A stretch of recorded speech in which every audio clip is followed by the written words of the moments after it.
Of the Championship Racing Network. Drivers, start your engine. Pull those belts down tight one more time. Warm up those tires. Hit your marks and let's go racing, boys and girls. NASCAR, Indycar, Formula 1, Formula E, and NHRA Racing Talk. This is the Championship Racing Network.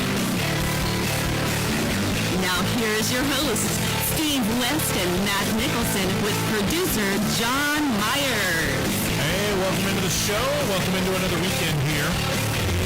Rapidly approaching the end of July. It's crazy.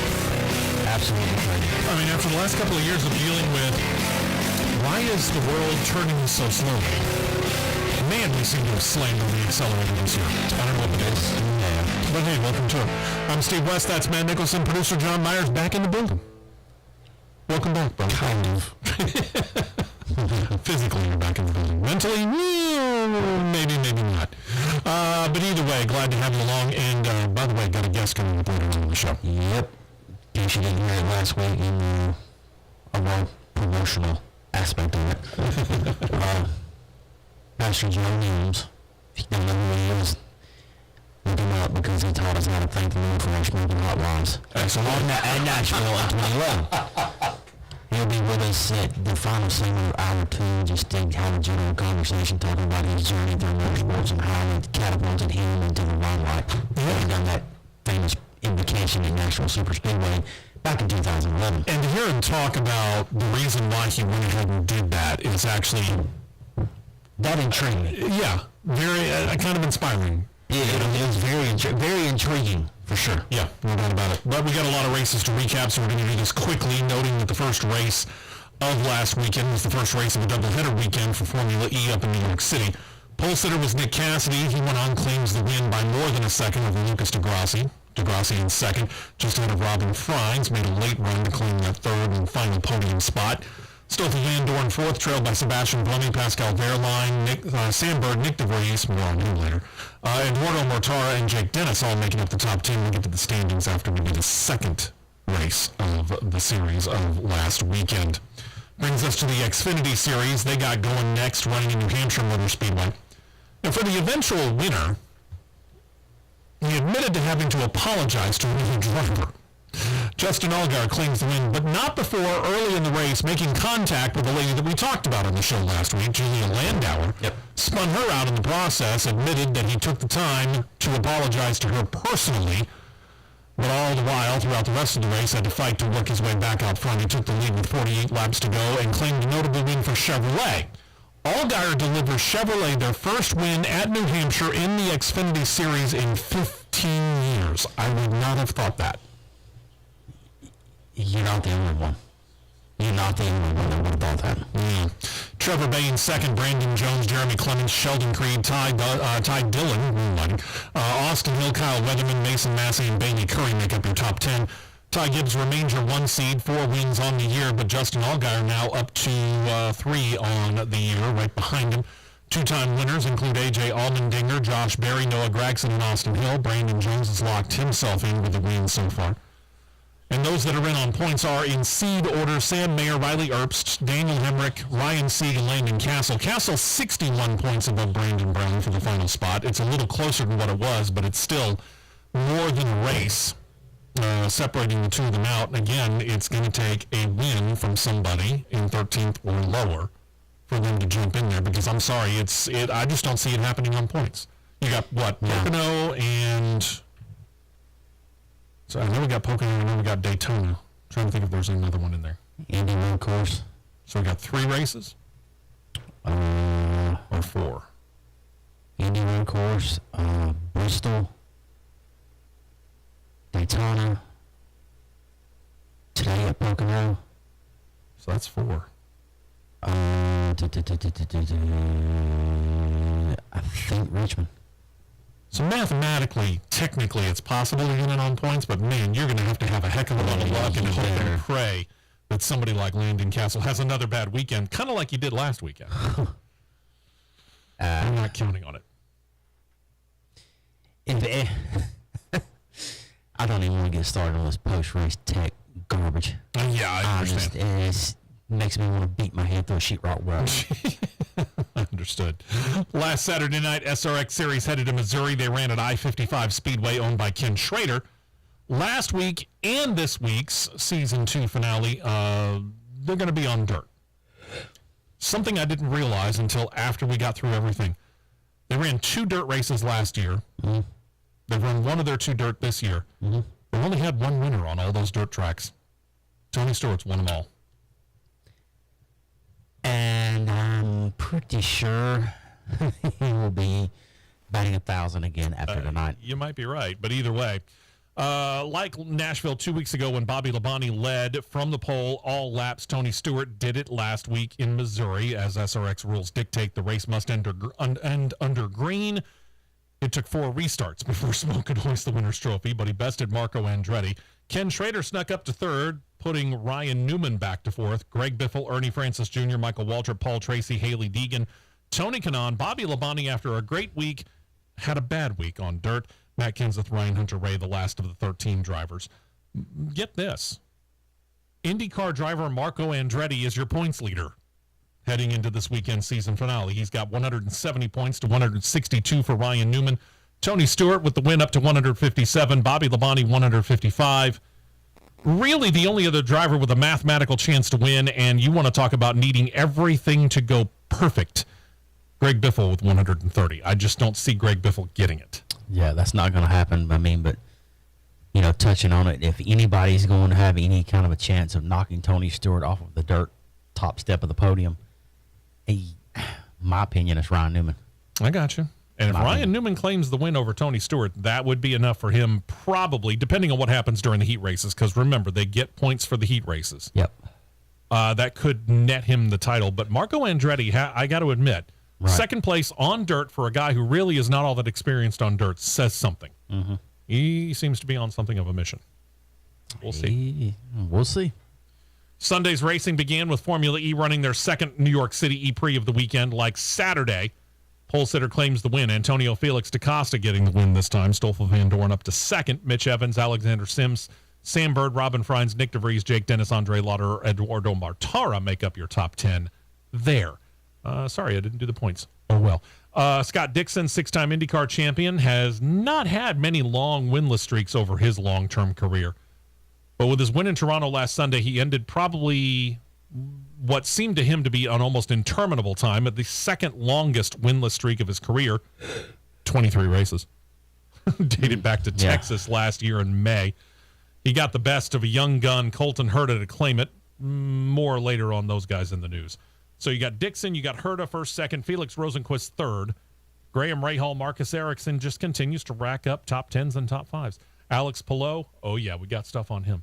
Simon Pagenaud, rookie Christian Lundgaard, Scott McLaughlin, Joseph Newgarden make up your top 10. Ericsson continues as your points leader, 351 to 316 for Will Power. Alex Palou, 314, Joseph Newgarden, 307, tied with Scott Dixon there. Then you got Pato Award in 6th, Scott McLaughlin 7th, Colton Herta, Felix Rosenquist, and Simon Pagenaud round out your top 10. Simon's got 243 points. Remember what I said for your leader, 351. So there's a lot of movement could still happen in IndyCar points before the end of the year, late September. So stick around for that. Rookie standings show Christian Lundgaard up to 183, David Malukas with 163. Then Callum Ilott, 113, 111 for Devlin DeFrancesco, Kyle Kirkwood, 106, and then your part-timer Tatiana Calderon sitting at 58. Cup Series up next, New Hampshire Motor Speedway. We have yet another first-time winner in NASCAR. Christopher Bell claims the win. Chase Elliott gets second place. Then Bubba Wallace with a nice run. Sorry, all you Bubba Wallace haters. Martin Truex Jr., Kevin Harvick, Denny Hamlin, Brad Keselowski, Ross Chastain, Daniel Suarez, and Kurt Busch make up your top 10. Chase Elliott's your playoff 1 seed. He's got 3 wins. 2 wins for Ross Chastain, Joey Logano, William Byron, and Denny Hamlin. And then all of these single-time winners, it looks like a shopping list. Starts with Kyle Larson, goes through Kyle Busch, Christopher Bell. Yeah, Christopher Bell already up that high after only one win. Alex Bowman, Austin Cindric, Kurt Busch, Daniel Suarez, Tyler Reddick, and then Chase Briscoe. It leaves 2 spots left for points. Those 2 belong to Ryan Blaney and Martin Truex Jr. MTJ, John's driver, holds a 68-point lead over Kevin Harvick for the 16th and final playoff position. About the same number of races for Cup as Xfinity? Or does Xfinity have one more weekend off between now and their playoff? I think they've got one more weekend off. I mean, again, you're basically in a position where you're going to have to win. Yeah, there's no ifs, ands, or buts about it. But yeah, that's Chris Bell's second win because he won the Daytona Road Course last year. Yeah, but first win this year. First win this year. Yeah, I misread that. Sorry. So, is there the possibility? 14 winners. Martin Truex Jr. is always a threat. Ryan Blaney, we've been kind of wondering when, not if. Stewart-Haas Racing keeps circling around it with the 4-car. Kevin Harvick just seems to be always the bridesmaid, never the bride. Brad Keselowski seems to have picked things up here recently. I mean, 16 wins is not outside the realm of possibility. More than 16 is not out of the possibility. And then at that point in time, you start looking at the guys that are in the back because you got, as we mentioned, Tyler Reddick, Chase Briscoe. Chase Briscoe is the last seed of those who have wins. Yeah. You could potentially get a win and not get into the playoffs. Who would have thought that? Yeah, it's it's wild. I mean, there's no ifs, ands, or buts about it. But this is a crazy year. I mean, we were expecting something crazy just because we were introducing a brand new car, kind of leveled out the playing field, but I don't think we were thinking this crazy. Trying to get down to where and get an actual the playoff grid. Well, let me just go back to this. If anybody needs to be on guard, I'm going to say it's going to be Austin Cindric. Well, yeah, I see your point, but I think Chase Briscoe's an ultimately talented guy. He's found something this year over his rookie year. We talked about that earlier on this year. He seems to feel like he's found something this year over last year, but they're still inconsistent on that 14 team. Truth be told, they're inconsistent at Stewart-Haas Racing all year long. It seems like one week they've got it under control, and then the next week you're like, okay, what happened? Yeah, it's, hey, they're awake. Oh, they're asleep. Uh-huh. They're awake again. Oh, they're back asleep. Yeah. You know, like that right there. Maybe they're just constantly napping. I don't know. Kind of like our president. Then there's the NHRA event in Denver, Colorado. First race of the annual Western Swing after seeing her teammate Matt Hagan claim the first win for Tony Stewart Racing in their inaugural season and then turn around and get 2 more. Leah Pruitt, also Smoke's wife, gets her a win to go along with Hagan's. Pairs off with Sean Langdon, who after the burnout had to shut the top fueler down due to a leak that he sprung. Pruitt did the run anyway and posted, for running all by herself, a respectable 3.884 ET at 316.84 miles per hour. I mean, basically all she had to do was launch off the line and just let it roll. Yeah. Funny car had Bob Tasca III taking on Robert Height. Height claimed a slight edge off the light, expanded it out to claim a win, running a 4.065 ET at 311.92 miles per hour. Matt Hartford took on Aaron Stanfield in Pro Stock car. Hartford with an almost perfect .004 reaction time. Yikes.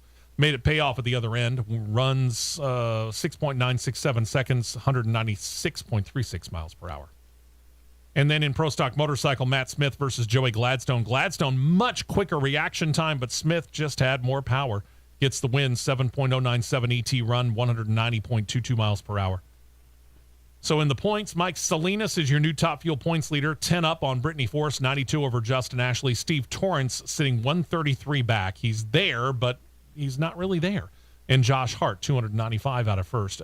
For a 4-time defending champion, I'm wondering whether Steve Torrance is just waiting and can turn it on during the countdown to the championship. Right. Or whether this is just not his year.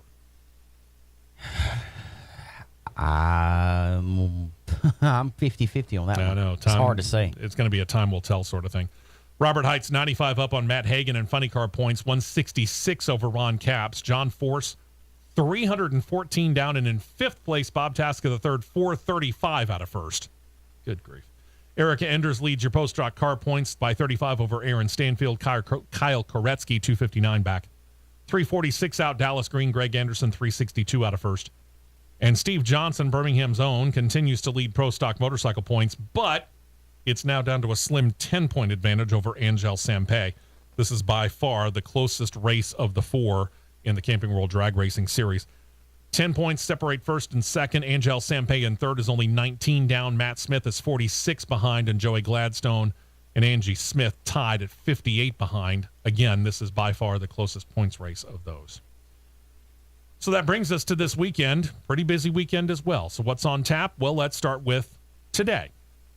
Doubleheader day over at Pocono Raceway. Camping World Truck Series gets back in action with the CRC Brake Clean 150. Try and say that 10 times fast. Airs on Fox and MRN Radio, noon Eastern, 11 a.m. Central Time.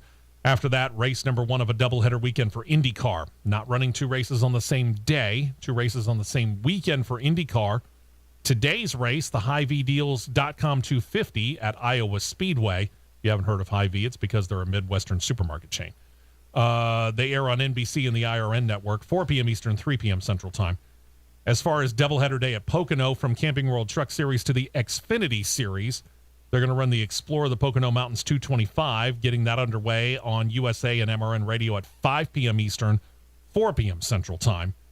And then tonight, second season of SRX is already done. They will wrap up tonight with race number 6 of 6 at Hartford, Ohio's Sharon Speedway. It's a 3/8-mile dirt track, which is strangely enough actually named for a town that's just over the border in Pennsylvania. The finale will decide the title, also as shown on CBS, beginning 8 p.m. Eastern, 7 p.m. Central Time. Then we get to tomorrow morning.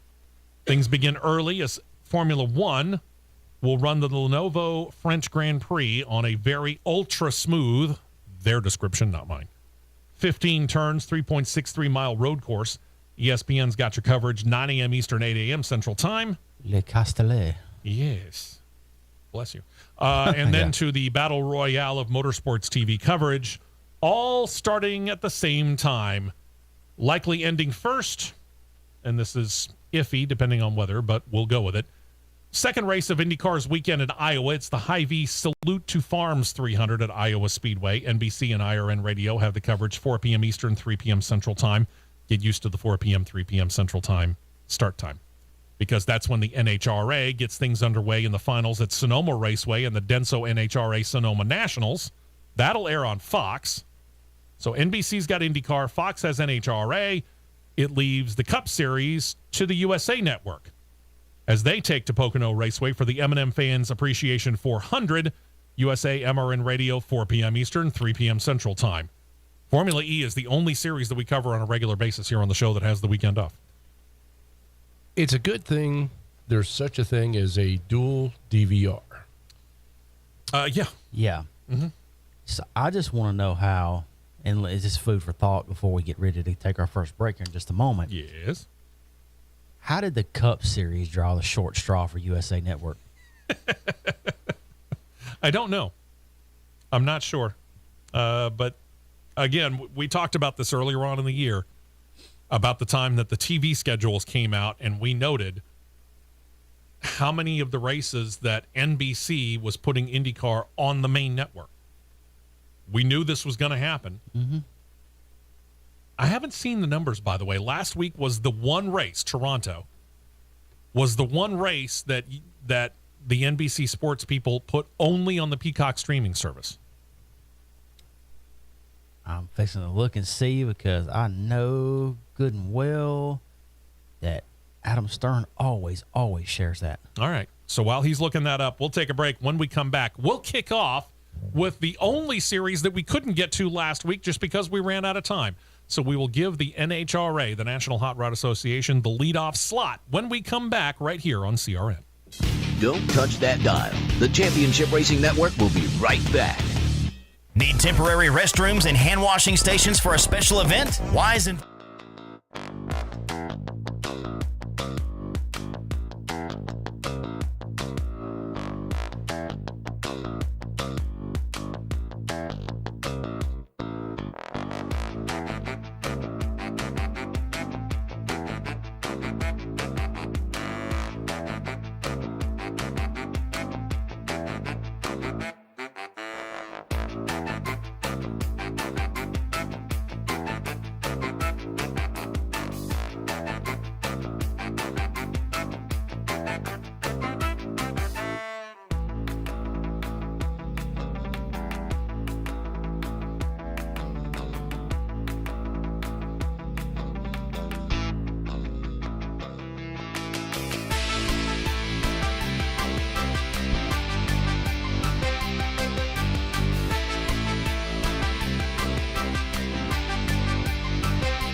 fuel only, fuel only. Go, go, go. We're back to the Championship Racing Network. Yeah, we are, and as promised from last week, since we didn't get to the NHRA news, we lead with it this week. And pretty interesting. It's a stat about track records. NHRA.com produced this. Officially, across the NHRA Camping World Drag Racing Series, there are 38 recognized track records, and in looking at them, the site noted that in the top fuel side of things, Brittany Force is far away the top record holder. Of the 38, John, since you don't have the notes in front of you, 38 track records. Oh, you do? Well, if you didn't, what would you have thought? About? How many records one person might hold out of 38? Well, I thought you might have said about Brittany Force. Let's see. Well, we could Out of talk 38, for a while. 38 starts. 38 tracks. 38 Oh, track 38 records. tracks. Yeah, 38 38 track records specifically, because there's speed and then there's time. So that's, 76? She holds 21 of 38. 21 of 38. That's a lot. The next most, It's like 2/3. held by one person, is Clay Millican, who has 4. And noted that all of those track records, all 21 of those track records for Brittany Force, came with David Grubnick, who is now a car tuner over at John Force Racing. So, I get a funny feeling she's going to be doing just fine. So my thoughts on Brittany Force stands to reason. She's smoking hot. In a couple of ways, yeah. Wednesday, before the Denver event, a couple of weeks ago, funny car driver Matt Hagan had a little bit of time, and as a Colorado native, was able to throw out the first pitch of the Rockies game near division rival San Diego Padres. Hagan took a position just in front of the mound, lofted a very slow, what we would call in the baseball terms, an eephus ball to the mascot, who was standing out in front of home plate. But it did help bring some publicity to their events that weekend in Denver, so nice job by him. Pro Stock Motorcycle Ryan Ayler got a new sponsor effective as of last weekend. It's the El Bandito Yankee Tequila Company. Ole. Yeah, prominently featured on his bike for the remainder of the year. The brand currently has 2 types of tequila on sale. A third is coming out soon. How many different types of tequila are there? Ooh. As you can tell, I'm not a tequila drinker. Anyway, the owner's very, very sports-oriented. The company's co-owned by a guy by the name of Jim Bob Morris, who was a former NFL player. And if you follow the NHL, you probably note the name Chris Chelios, who is a former NHL player. Those two own the tequila company. So they're just keeping the sports thing going. Meanwhile, 2023 schedule not yet been finalized, but the NHRA officials are releasing the first 4 events of 2023. And 2023 does not start in California. Interesting. Starts in Florida with the Gator Nationals at Gainesville Raceway. Weekend March 9th through the 12th. After a week off, they go west for the Arizona Nationals. This will be the last time they will race that at Wild Horse Pass Motorsports Park. It is, of course, as I have mentioned before, unfortunately being demolished. The next weekend, the NHRA will keep the momentum up. They're going to run the Winter Nationals at Auto Club Raceway in California, first weekend of April. Then they'll take another weekend off before they go to Vegas to run the 4-wide Nationals there, weekend of April 14th through the 16th. Tickets for all 4 of those events, if you like going to the Gator Nationals, you can get your tickets now via NHRA.com. Rest of the schedule set to come out, quote-unquote, soon. When is soon? Your guess is as good as mine. The NHRA and their broadcasting partner, the Fox Network, has been honored with 6 Telly Awards. These are awards handed out annually for video excellence. And over the 8 years that the two sides have paired up, it ups their number to 25 total Telly Awards. NHRA on Fox Crew was honored in the general TV category, along with 5 other awards for broadcasts from July of 2021 through last month. These awards are relatively new. They only date back to 1979 and created to showcase the best work across television and any other form of video. This past year, there were over 12,000 entries from all 50 states and 5 total continents. Winners represent advertising agencies, local TV stations, production companies, publishers, and more. So congratulations there. And then there's ABC. They got a well-known reality show called The Bachelorette. No, this is not another show that I used to do called the Entertainment Roundtable. I'm getting to the reason why I'm talking about this sappy love at first sight show that features a woman seeking love, or in the case of this season, 2 women and a group of men that generally numbered about 20 to 25, but this season they number 32, and they all get pared down throughout the course of a season. So again, why are we talking about this Sap Fest on a racing show? That's what I was wondering. Because NHRA Top Fuel racer Jordan Vandergriff is one of the men that they could choose from. Oof. Jordan pulled an interesting stunt when he was introduced to the pair on the beginning show of the season. He brought a pair of soundproof headphones, and while he was talking to one bachelorette, put them on the other and then switched them up. That's actually really smart. Pretty smart. However, in week 2, after a quote-unquote date with both ladies, neither lady felt that Jordan was the one, so he was voted off the island or whatever it is that they do. And with him off the show, we can officially not talk about this junk fest of a show anymore. He didn't get a rose. Oh, is that what it is? It's a rose? I guess. I don't know. Anyway, so yeah, we're done talking about the Bachelorette. Thank you very much. I don't think you could take a Top Fuel dragster to an island, because if it would have been me on a Top Fuel dragster, I would have just set it on the street and done a burnout with them standing behind the car. Yeah. Said, see ya. Boom. Yeah. If you're not impressed with that, I'm out. Yeah. All right. Okay. Does anybody have a spare piece of sheetrock that I could just bang my forehead on? real quick? Yeah. A box to climb up on? Oh, yeah. Oh, a big one. To Cup Series news, where we have arguably the biggest news of the racing week. It dropped on Tuesday. NASCAR has decided that even though we have not finalized the 2023 schedule, over the July 4th or week prior to July 4th, we will not be going back to Road America. For those of you that would really like them to go back to Daytona and run the Firecracker 400, that ain't happening either. What they are doing has been rumored for weeks now. Don't tell me Coliseum again. Nope. Here's the question one I would ask before we even say this. What has turned into one of the most popular fan stops of the season? Road America. Why are we dropping it for this? To go street course racing for the first time in NASCAR history, and using Chicago's Lakeshore District as the host in place of Road America on this year's calendar. Next year, July 1st and 2nd, you'll have the Chicago skyline in the background alongside Lakeshore Drive and Lake Michigan, and around the famed fountain seen in many Chicago-based movies and TV shows in Grant Park. Your first ever NASCAR street course race going to be a Cup-only weekend, due to the Generation 7 car likely being the only one able to handle the numerous 90-degree turns much better than either the truck or the Xfinity Series rides can. However, IMSA will be joining the Cup Series. We know sports cars can handle street courses. They're going to run their event July 1st. Cup Series will run it July 2nd. The course is going to be an offset figure 8 look with the start-finish line on South Columbus Drive. They'll turn 90 degrees hard left onto East Balboa Drive, hard right onto South Lakeshore Drive. That's right. The famed Lakeshore Drive in Chicago, a good portion of it will have to be closed over the weekend prior to July 4th. That'll be popular. Then you got a couple of right-handed kinks, which will put them on East Roosevelt Road, then a hard right onto South Columbus Drive. A long straight there leads to a hard 90-degree turn left back onto East Balboa Drive, hard right onto East Congress Plaza Drive. Then you got a little half-moon route, which creates 3 more turns. Hard rights onto East Jackson Drive, back onto South Columbus Drive, where you hit the start-finish line. South Columbus Drive is a 4-lane road. They're going to split that in half.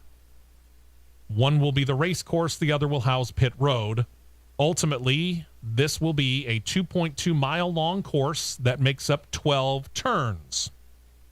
Ben Kennedy, who's NASCAR's Senior VP of Racing Development and Strategy, said this, quote, "Kind of like the Busch Light Clash at the Coliseum, we seized an incredible opportunity to add an unprecedented element to our schedule and take center stage in the heart of another major metropolitan market. This is the ideal setting for the first ever NASCAR Cup Series street race.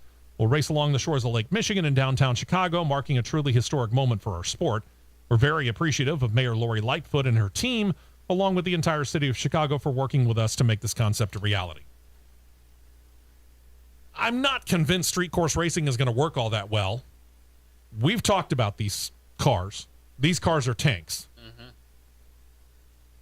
Now, yes, the Gen 7 stock car was built with the intent of making it easier to turn left and right. Yeah. As we've seen on the road courses, the drivers have admitted these cars are easier to drive than the Gen 6 cars on road courses. Sure. When you have independent suspension, it makes life a whole lot easier. Absolutely.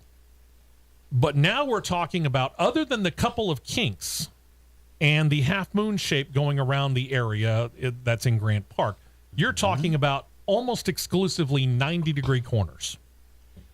You have raced a virtual version of this on iRacing. Effectively, what you're doing is stoplight to stoplight racing. You're going real fast down a straight and coming to a dang near stop to make a 90-degree corner, because even though these cars are better on road courses than they were, these things still handle like pigs. They do. And I will be interested to say, this is my request, and I think sometimes some people listen to us here on CRN because some things that we talk about on the show do come to life. A lot of things. Every once in a while, Exactly.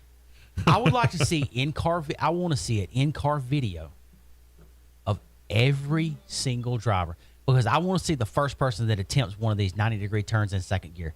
Because every single one of them every single test session that I drove, just driving the track, got to go to first. You've got to go to first just to be able to take the corner. Now, let's just say for fun and giggles here, I would like to see an F1 NASCAR paired race with this. Ooh. The IndyCar and an F1 car driving this course. You want to talk about Not vastly bad. different. Not bad. It'd be vastly Cup different. car? I have my questions. Well, if you're wondering exactly what it's going to look like, you need to go and check out YouTube CRN Live. Oh, yeah. There's the We have a course proposed layout. course map. Yep. And you can visualize from this map what it's going to be like, and it's why. Yeah. Well, The only thing that comes to my mind go ahead. is the greenback. Oh, yeah. How many greenbacks were promised to NASCAR and or Chicago to bring this event I into don't think fruition? it was more. I don't think it was more NASCAR. I think it was NASCAR to the city of Chicago to let it actually happen. Yeah. Because you got to think about this. We got to get into downtown Chicago along one of the most popular roadways that the entire city of Chicago has. We're talking Lakeshore Drive. Okay, so you got to get how many cars start an IMSA race? Depending on how many divisions they bring, I think anywhere between 20 and 28. Okay, so let's split it down the middle. We'll call it 25. So you got to get 25 IMSA haulers. And because it's the first ever street course race and everybody will want to be involved in it, we'll say a minimum 40 Cup Series haulers. So you've got 65 haulers for cars alone. And then the trucks that the IMSA officials and the NASCAR Cup Series officials use, that's a minimum 70. This will be July, so that's NBC. They're probably going to bring it. Okay, so we'll 75 18-wheelers. I think I'm with Matt. I would love to see an Indy or F1 run this course, but Cup, no. But again, hear me out. So for this weekend, they got to get 75, give or take, 18-wheelers into downtown Chicago in an area that is at minimum going to have to be 9 square blocks. Okay, all right. That's a minimum. I'm looking at the street course map right here, and literally I can't believe I'm actually dissecting this because when I actually saw it, I was like, what the heck? Where you come from turn 6 to turn 7, you cross over the short bridge where the half moon is around the fountain at turns 8 and 9. You're actually interceding where a railroad track is. Mm-hmm. Okay. Unless you park where South Columbus Drive and East Roosevelt and East Balboa Drive is, that little area there, unless you pave it and put haulers there, I don't know where you're going to put them. Yeah. There's nowhere to put them unless again, you park them around the fountain. You're shutting down a minimum 9 square blocks and probably more in all honesty, because, again, that's Grant Park that he was just talking about. I doubt seriously going to park too many 18-wheelers inside of Grant Park. So 12 square block minimum. So you got to effectively close down and allow 75 18-wheelers to get into downtown, shut off 9 to 12 square blocks of area to be able to build the race course, run the race, and then you got to clean up the race course. That's at least 2 weeks. Probably more, but at least 2 weeks. I'm curious to know who. And all of this is happening in one of the 5 most populous cities in this country. Whose brainchild was this? Ladies and gentlemen, welcome to Ben Kennedy. All right. Yeah, all right. I will give them credit for one thing. This is highly imaginative. It is unique. It is different. It is eye-popping. But the logistics are of this staggering. are a nightmare. All right. A nightmare. I've got this right here. I can't wait. All right. They've got the layout totally wrong. Of course they do. Here's why. I'm looking at the layout versus where the layout sets up on Google Maps. There is only one, possibly 2 areas to where haulers / garage areas can be staged. You either put it in the parking lot of the Art Institute of Chicago. No, check that. Oh, God, the Art Institute. No, I was wrong. Okay. I zoom in closer. There's not one there. There's only one area in proximity to where this course is going to be that you will have anywhere close to sufficient room of parking. And how far away is that? That is actually would be off of what would be considered turns 3, 4, and 5. Oh, gosh. A Soldier Field parking lot. Of course. That's it. See, we dealt with this when we did the Clash at the L.A. Coliseum, in the fact that to allow people to park at the L.A. Coliseum to watch the race, the Busch Light Clash, they didn't set up the haulers. They set the haulers up in the farthest area in the parking lot of the L.A. Coliseum. Yeah, and effectively was almost across the street. So L.A. police effectively had to shut a road down to allow the cars to parade into the Coliseum. That's it. What in the world are we doing? Because you would have to drive the cars from Soldier Field, cross the course at turns 3, 4, and 5, around the course because pit road comes back at you. I'm sorry, but I'm unconvinced that this is going to work out all that well. Again, kudos for imagination. Kudos for trying stuff outside the box, NASCAR. But this could be an absolute logistical nightmare.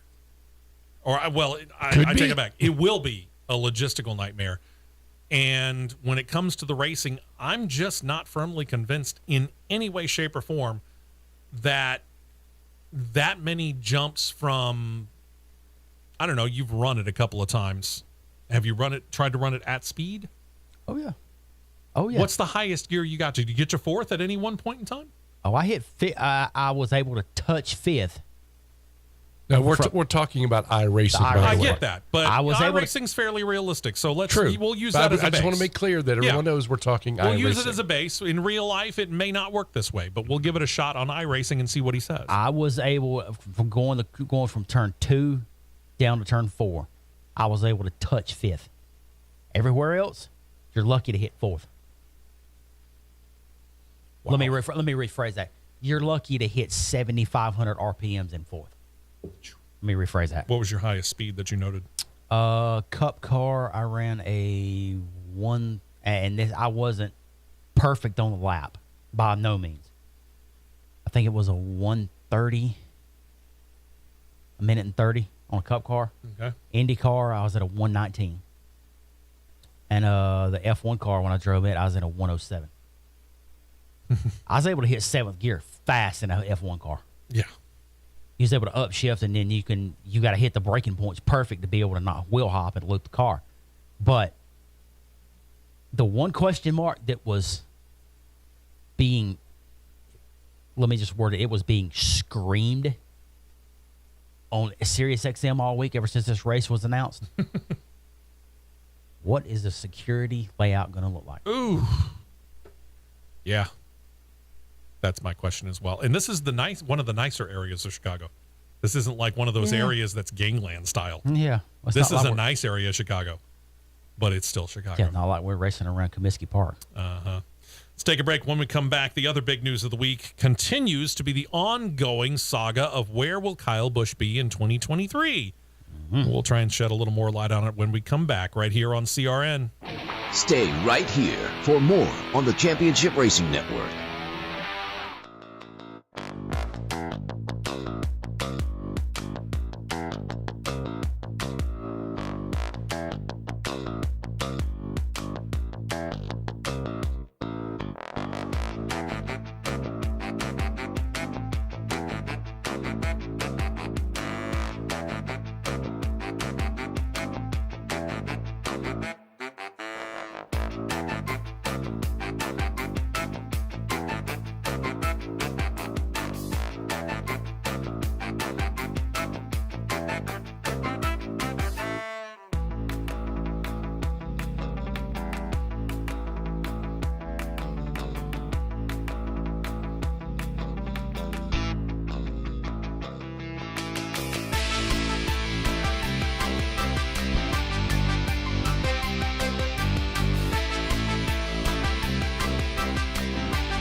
NASCAR.com.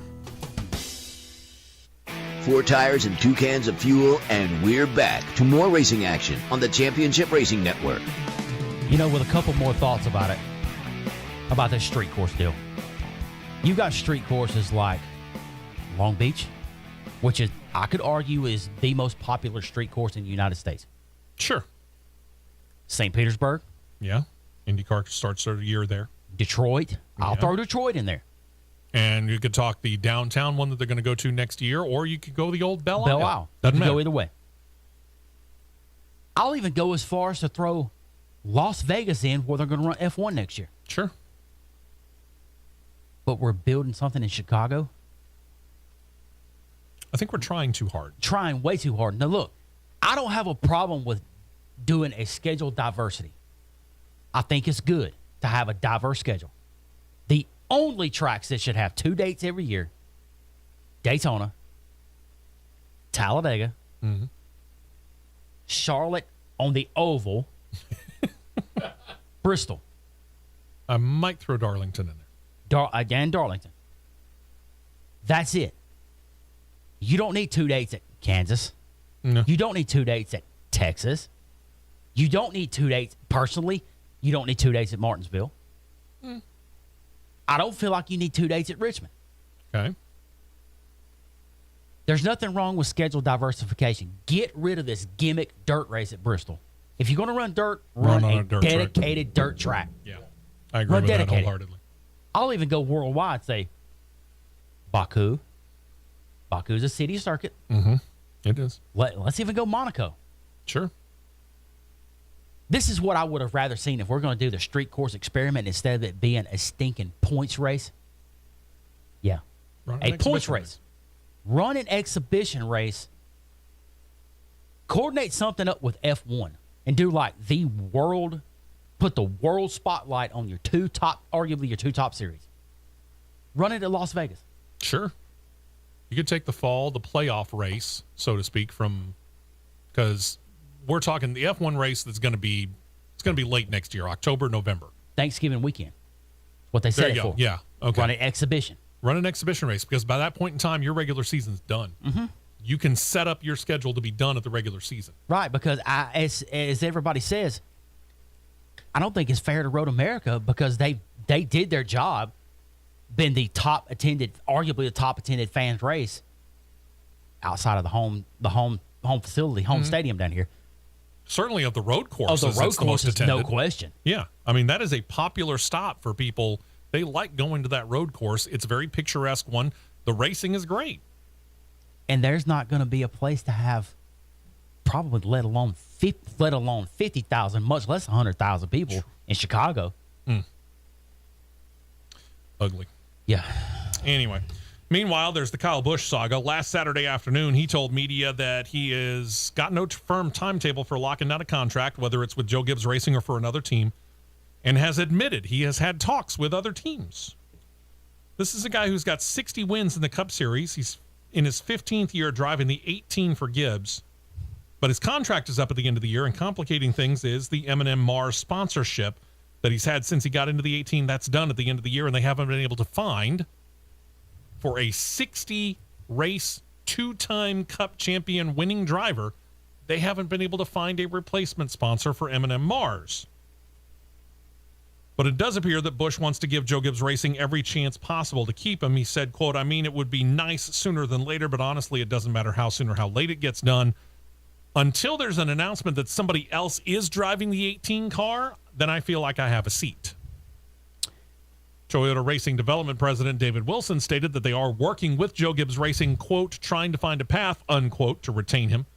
And then added, quote, if there's not a sponsorship there, maybe we can create a bridge somewhere.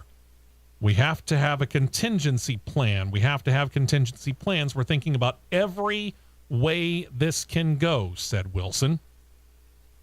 We've talked about this. Now, Kyle Busch is one of those guys who, honestly, if there is an opening at any team would love to have him. Is he sometimes a PR nightmare? Yes. Yeah. Does Kyle Busch often open mouth, insert foot, or engage mouth before engaging brain? Yep. 110%. Is Kyle Busch a talented driver? Absolutely. The dude has more wins in the top 3 levels of NASCAR than anybody else in NASCAR history. And 60 wins in the Cup Series is nothing to sneeze at either. But where's he going to go? Most people think that the most obvious choice might be the number 10 over at Stewart-Haas Racing as a possible opening. Here's the thing. As we have gone on throughout the course of the season, Eric Almirola, who said he was stepping out of the 10 car at the end of this year, now suddenly seems to be leaving the door open to a potential return in order to help keep the Smithfield sponsorship on the car and with Stewart-Haas Racing. So maybe that's not the option that we were thinking of earlier. Or is it? Or is this all a, pardon the pun, smokescreen?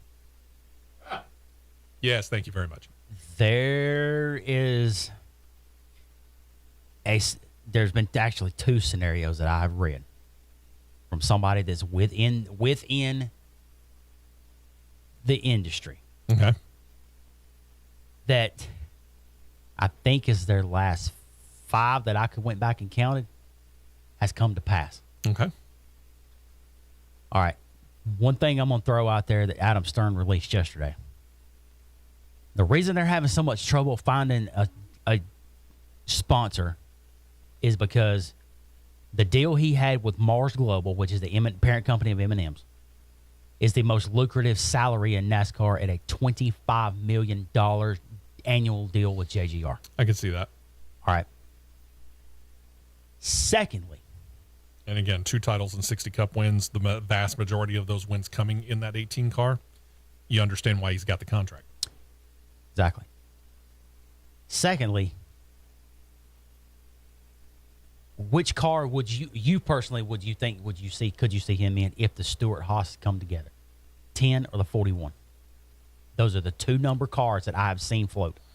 Oh, yeah. Briscoe's safe, Harvick's safe. Yeah, those are the only 2 that are safe because Cole Custer has shown flashes. Yeah, he got a win last year. He's shown some flashes of being able to do well with a couple of top 10s. But is extremely inconsistent. Yeah, I mean, he's the one guy who we look at. I mean, Eric Almirola and Kevin Harvick, yeah, they're outside of points, 16th, 17th, and 18th, respectively. That's within, quote-unquote, shooting distance.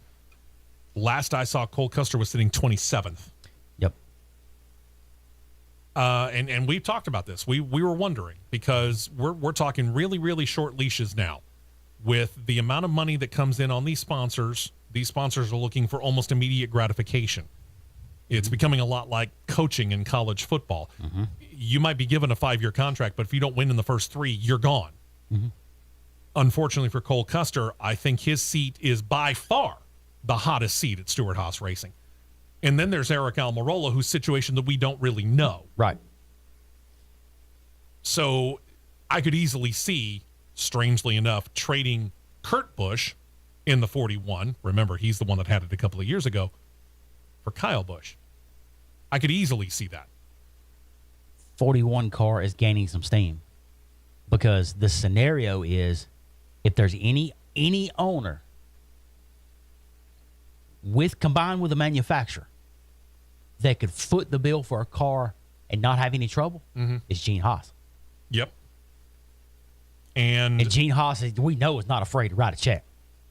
No, we know that, number one. And number 2, I think the other Kyle situation is enough to tell Ford you missed out on a great opportunity. True. Because Tony Stewart, well known as a humongous fan of Kyle Larson. And I think if it had been up to Tony Stewart alone, Kyle Larson would have been in a Stewart-Haas Racing car. Kyle Larson would have been in the 40. Well, it would have been in a 14. No disrespect to Chase Briscoe. Oh, yeah. Then they turn around and they watch him get signed by Hendrick Motorsports. And even without a major primary sponsor, you got to remember it was Rick Hendrick footing the bill with HendrickCars.com for most of the year last year and, quite frankly, this year as well. Yeah. And despite the fact that they didn't have a regular outside the company sponsor, the dude still rolled off 10 wins and claimed the championship in his first full year back off of suspension. That could have been an NSHR car. Oh, easily. And I think Ford easily admits that, yeah, you might have had to overcome some early PR miscues because of what got him suspended from NASCAR. But then you turn around and you roll off 10 wins and claim a championship. They're not going to want to miss that again. And if Ford has anything to say about it with Gene Haas and Tony Stewart, they'll go get Kyle. But the leverage that Kyle has in this whole situation is KBM. True. Because Toyota didn't want to lose their flagship Truck Series team. Yeah. This could be a massive tug of war. And it's why I say, and it does seem like Kyle's trying to give Joe Gibbs Racing every single opportunity that he possibly can to allow them to re-sign him. I wouldn't want to leave there either if I'm Kyle. I get it, but at some point in time, you're either going to have to fish or cut bait. Yeah. The second point I want to make on it is JGR has had a sponsorship deal fall through, which could have been stupidly massive. Does the name Oracle ring a bell? It does. I've heard of it. I mean, they're on the side. And John knows more about it than I do because he's more the computer guy. They're on the side of a pretty sizable F1 team known as Red Bull on the side pods of the car. Yep. That deal fell through. How they messed that up, I don't know. But the third point, there's another, and you could say a rumor floating around Some people doesn't think it has any kind of esteem to it whatsoever, but we've always learned never say never. Sure. Chevrolet's making a push. To bring him back into the fold? Back into the fold. With who? RCR. That's going to be a co-ownership pairing thing if it happens. Yeah, there's no ifs, ands, or buts about it. That would be a co-ownership thing. No ifs, ands, or buts about it. Richard Childress Racing with Kyle Busch? Whew. I guess we'll see. Yeah. It's a fantastic soap opera that we'll keep up with. And then there was a short-term soap opera that happened in New Hampshire last weekend between two drivers. We'll tell you the two drivers and detail the soap opera when we come back. Hour 1 in the books right here on CRN. We will be right back with more on the Championship Racing Network.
Mountain.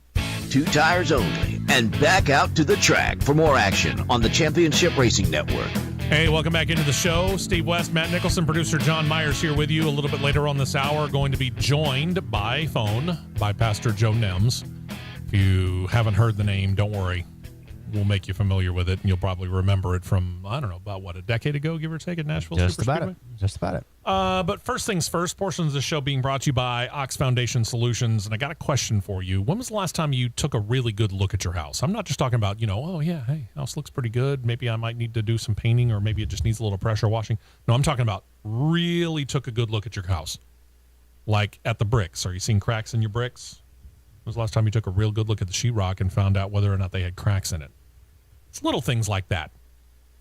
Having a hard time opening or shutting doors or windows. These are all things that could indicate that you got a foundation problem. Doesn't necessarily mean you do, but it could mean that. So how do you figure this out? Well, the guy that you need to talk to is our good friend Michael Hart. If you're anywhere in the state of Alabama, doesn't matter where in the state you might live, if you live in the state, he can go check your house out.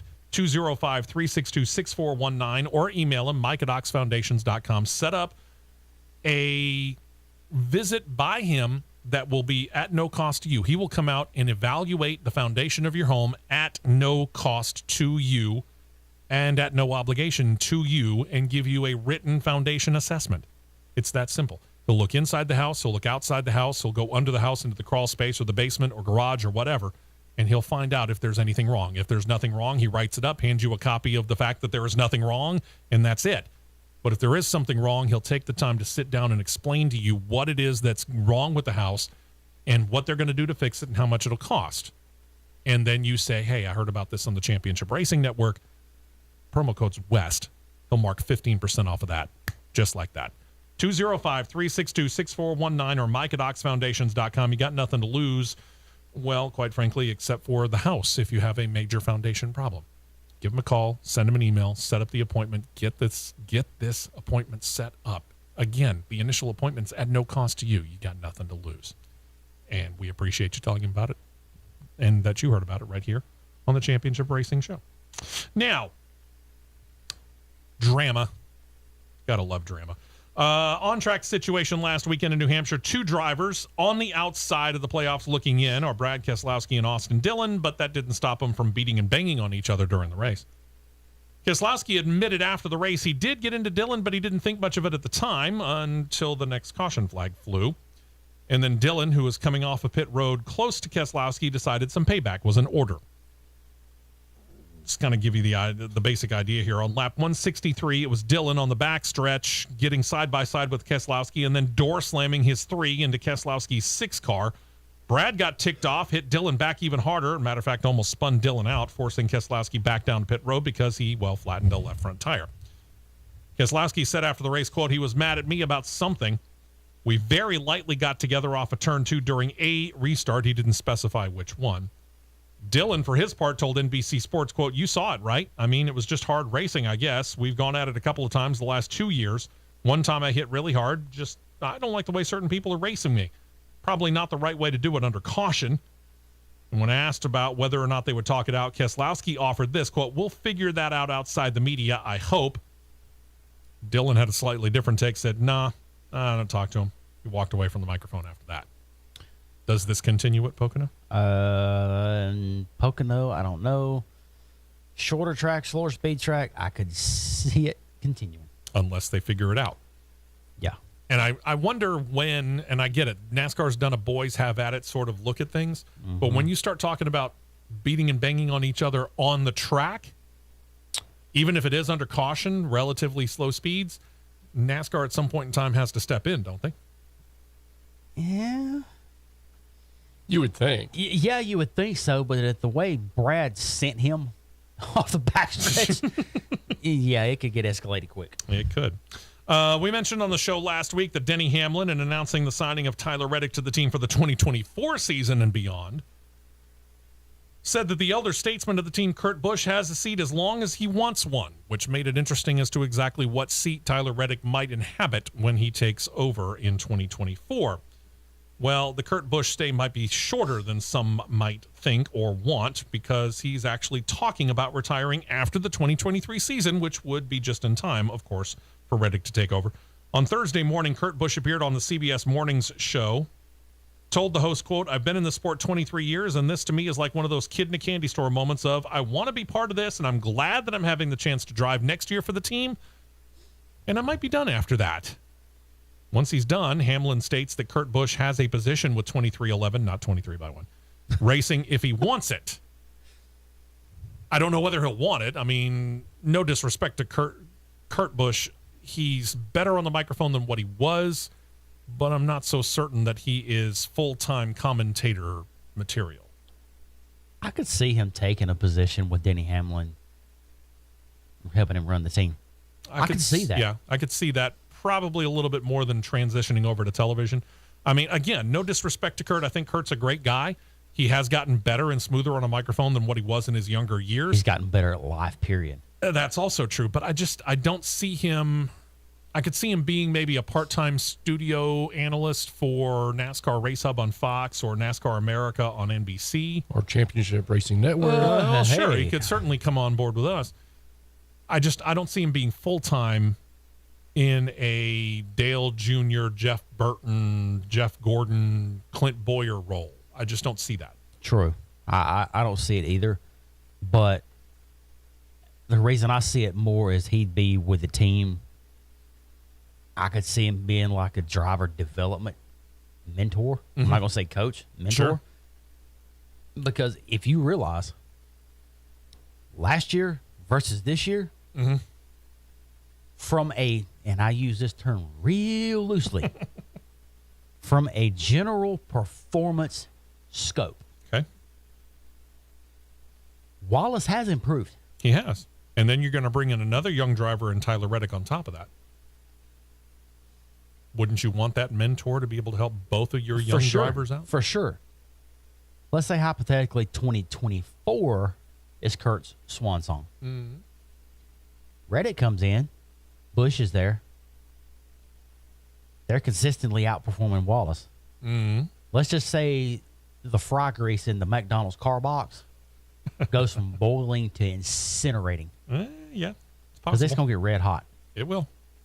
I mean, the pressure's on him now, truth be told. True. Then there's Kyle Larson. Obviously, we talked about him just a little bit ago. Very, very good 2021 and coming back to NASCAR with Hendrick Motorsports and claiming his first Cup championship. The performance actually won him the ESPY Award for Driver of the Year. It's a fan vote that had him beating out Max Verstappen of Formula One, Steve Torrence of the NHRA, and Alex Palou of the NTT Data IndyCar Series. As we noted, Larson won 10 times last season on his way to the Cup Series title, including the championship clinching win in Phoenix. Larson's win marks the 19th time that a NASCAR driver has claimed the Best Driver award. The only other two active drivers to claim a Best Driver ESPY is Kyle Busch, who won it in 2019, Kevin Harvick in 2015. While Larson chose to thank two mentors for helping him out in 2021, he noted specifically respective four-time ESPY winners Jeff Gordon and Jimmy Johnson. The ESPY Awards haven't been around all that long, and I get that. And this is the 19th time out of, I want to say 92, 93, somewhere in that area. So in about 30 years, give or take, that a Cup Series driver has won it. But I'll be honest with you, and this is no disrespect to Kyle Larson. It's no disrespect to Max Verstappen or Alex Palou. But I'm sorry, 4 straight titles? I voted for Steve Torrence. And I didn't vote in all of the different categories that the ESPYs do, but I will vote in the Best Driver category. And I went Steve Torrence. Crazy. Oh, well. Kyle Larson's teammate got some good news this week. 2020 champion Chase Elliott's longtime sponsor, Napa Auto Parts, signed a long-term extension to their deal with Hendrick.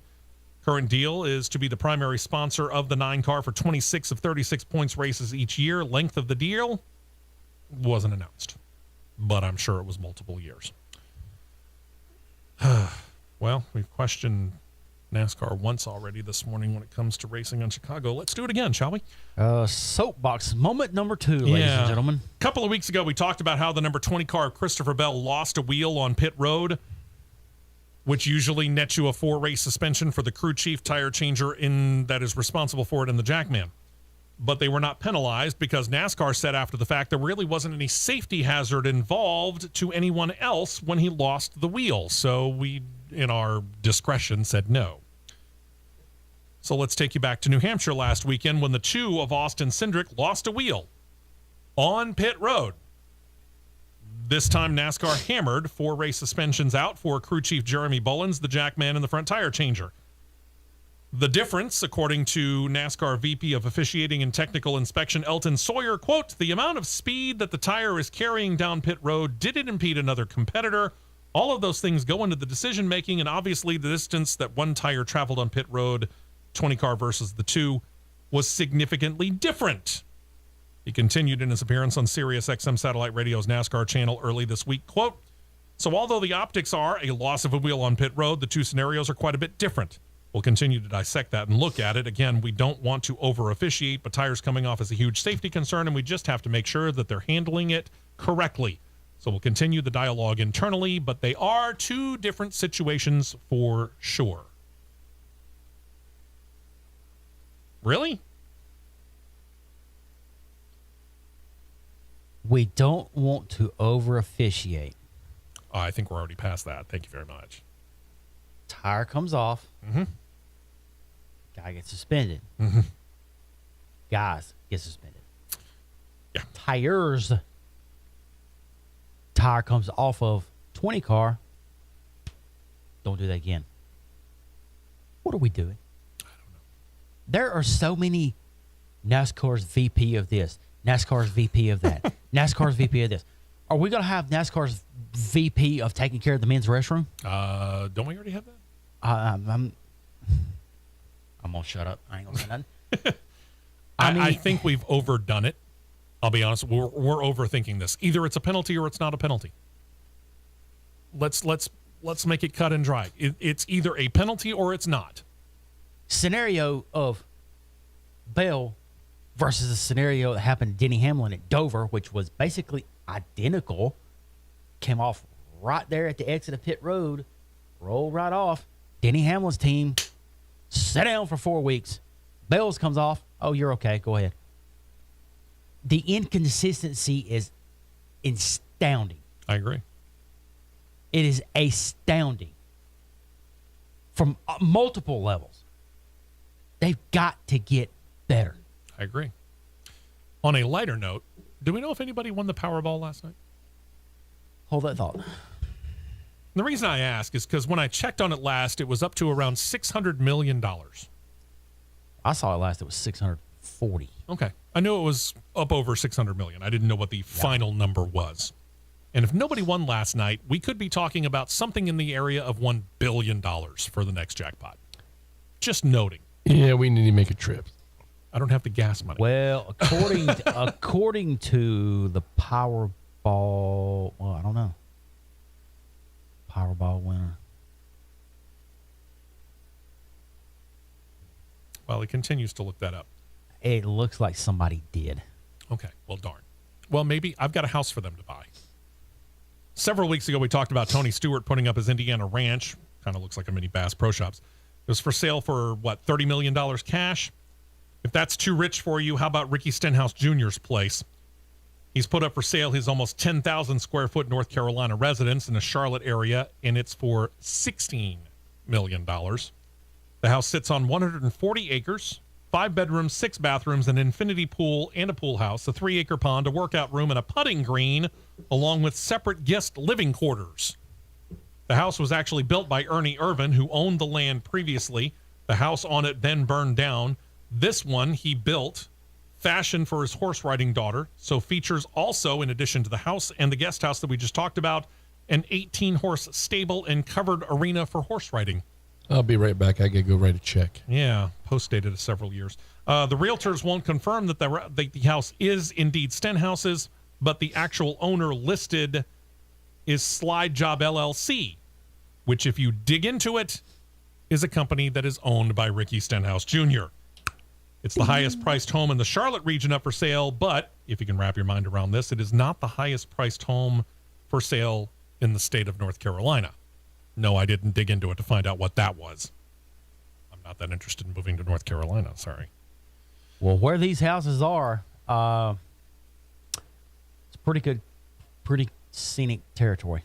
Yeah, it is. Right outside of Mooresville. Very, very pretty area. Got to take a break. When we come back, we'll change gears. We'll head to the Xfinity Series. Got some Camping World Truck Series action. And NASCAR is talking about their TV deals again. And it ain't just with Fox and NBC.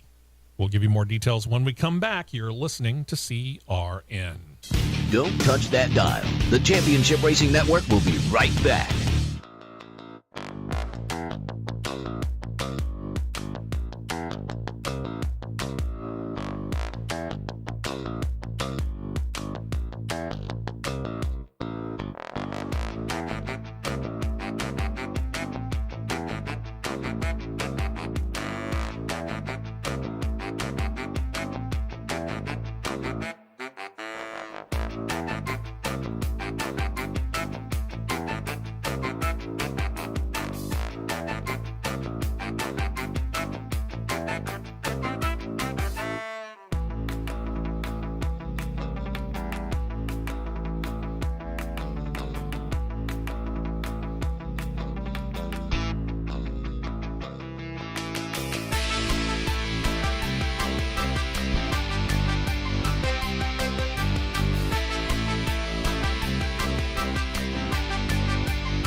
fuel only. Go, go, go. We're back to the Championship Racing Network. About 15, 20 minutes away from talking to Pastor Joe Nims right here on the show. Meanwhile, back to the Xfinity Series here on CRN. Steve West, Matt Nicholson, and John Myers with you. After last Saturday's Xfinity Series race in New Hampshire, 2 cars that crossed the finish line with top 10s had those finishes stripped. The 9 of Noah Gragson, the 10 of Landon Castle disqualified after post-race inspection. Both the cars were dinged for being too low. The 9 car in the front, the 10 car in the back. The pair are officially credited now with finishing positions of 37th for Castle, 38th for Gragson. As for the playoffs, as we noted in the recaps, Gragson's locked in. He's got a win. Castle, he's at the 12 seed spot, doesn't have a win. Had an almost 100-point lead going into the race. It's now down to 61 points. It would have I think it would have expanded had his finish held. Would have been, yep. But unfortunately, no. Over at SS Greenlight Racing, they are not going to have Joe Graff Jr. for a time. He announced he is stepping out of the 07. He needs to tend to a family matter that was not detailed. We wish him and his family the best. SS Greenlight Racing, in case you forgot, by the way, has an alliance with Stewart Haas Racing. So for this weekend, at least, they have tapped SHR Cup Series driver Cole Custer to moonlight. Custer's got 3 starts in that car this season. It's resulted in 2 top 5s, including his win at Auto Club Speedway. Plus, he's got a Pocono win to his credit, which happened back in 2019.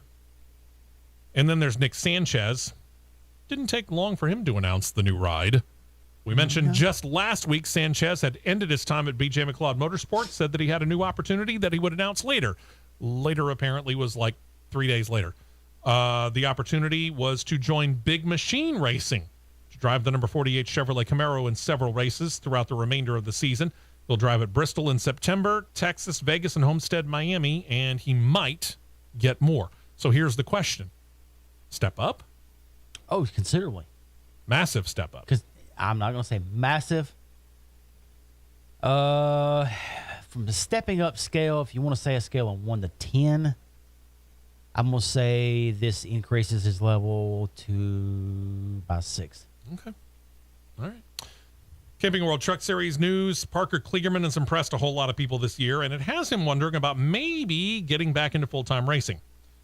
This year he's been driving for Henderson Motorsports. You'd be forgiven if you haven't heard much about them, but they're a Virginia-based team that's a part-time operation that Kligerman has 8 starts for this year. Out of the 15 races this year, he's, again, started 8. He has the win at Mid-Ohio. He's got 4 other top 5 finishes. In his other times, he's an NBC reporter / racer. So is there a chance that he and the team could go full-time in 2023? Kligerman replied to that, quote, "We've been trying. There hasn't been a year over the last 8 years that I haven't felt like that I was in a conversation for something full-time, whether that's here in the 75 truck or trying to find ways that we could go full-time, which we've tried every year, I'd say for at least the last 3 or 4 years, in terms of other opportunities that come along that have been close." He added, quote, "I'd love to be full-time with the Hendersons in the 75 group and go for a championship. I think it'd be an awesome time, something that we could really go and surprise a lot of people in doing. But, most of all, I just love the shot to be full-time right now and race more often." With the performance that they've had, what are the chances of him finding the sponsorship that would make it necessary for the Henderson group to say, yes, we're confident enough to be able to go full-time?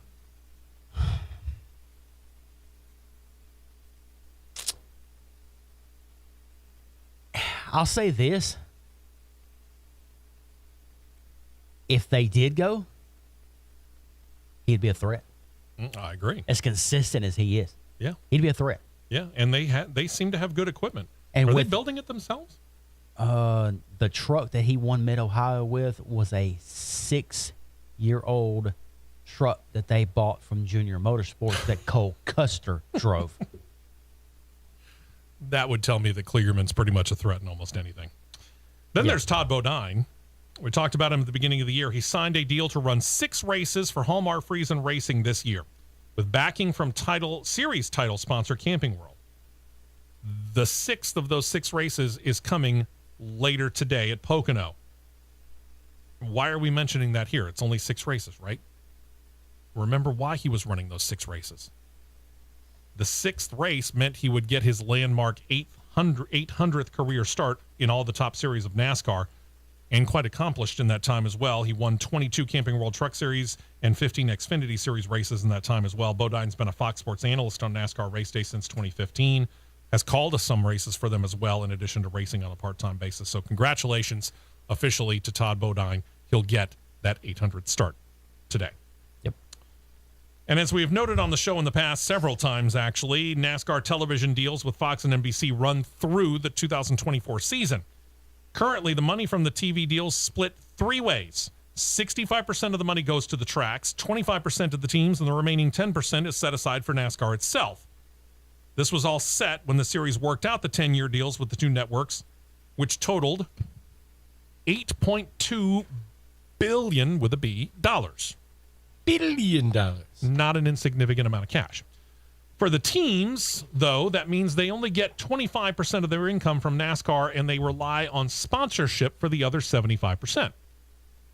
This is something that might change, according to NASCAR President Steve Phelps. He said he's willing to move those numbers in a new deal, told the Sports Business Journal that NASCAR is willing to even things out a little bit more in the new media rights split, but he didn't detail what the new numbers could mean or what they might be. He just said this, quote, "We're not going to negotiate in the media," despite the fact that they're negotiating with the media. He added, quote, "We are going to do what we believe is fair and put forth what we believe is a fair relationship with our teams." What's the most you think NASCAR would put the teams at? I've got 35% in my head, and that would mean 55% probably, because I don't think NASCAR is going to cut their own 10%. That means you're cutting down the amount that you're giving to your tracks down from 65 to 55? I was thinking more 5. So you could see them going to 30% and 60% for the tracks? 30, 60, 10. Might be right. I guess we'll find out. That's what I was thinking. Okay. To the IndyCar Series, where this is the lone doubleheader weekend on the 2022 IndyCar schedule. Due to racing today and tomorrow, qualifying is going to be a little bit different. You ready for this? Qualifying today starts at 10:30 a.m. Eastern, 9:30 a.m. Central Time, or right about now. Drivers going to get 2 green flag laps to set their times. Yes, I purposely said that plural.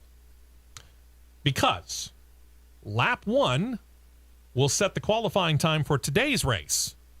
Lap 2 sets the qualifying times for tomorrow's race. Lap 2 will be the official qualifying time. This format, they've actually tried it before, both in 2020. They did it at Iowa. They did it at Worldwide Tech Raceway and Gateway. And just to let you know, in 2020, for both races, different drivers had the pole positions for the 2 different races. So we'll see how it works today. As we noted during the race recap, when we kicked the show off, there would be more on Scott Dixon's win in Toronto, and there is. 6-time IndyCar champion claimed his first win in 23 races, dates back to March of last year at Texas since his last win, but it was also notable in that he's now tied with Mario Andretti for the second most wins in IndyCar history, 52. And it also marks 18 straight years for him to claim at least one win in IndyCar competition. Now, that being said, could he become IndyCar's all-time winner? Could, depending on how many more years he wants to race, but he's going to have to go from 52 to 67. 68, actually. Yeah, well, just to tie A.J. Foyt. Right. Would be 67. So he needs 15 more wins to tie. And Scott is in his 40s. I'm not so sure that'll happen. He better be garnering checkered flags rather quickly. He better be racking them up fast if he has a hope to do it. You ready for soap opera number 3 of the day? Because here it comes. The Alex Palou contract situation doesn't look like it's going to be settled anytime too soon. Somewhere down the line, Chip Ganassi and Zach Brown, or McLaren, were at least once cordial. Now it seems more like they're enemies. Not helped, obviously, by the reported signing of Palou to the deal for 2023 that was announced on the same day that Ganassi announced he had exercised his option on Palou's contract for 2023.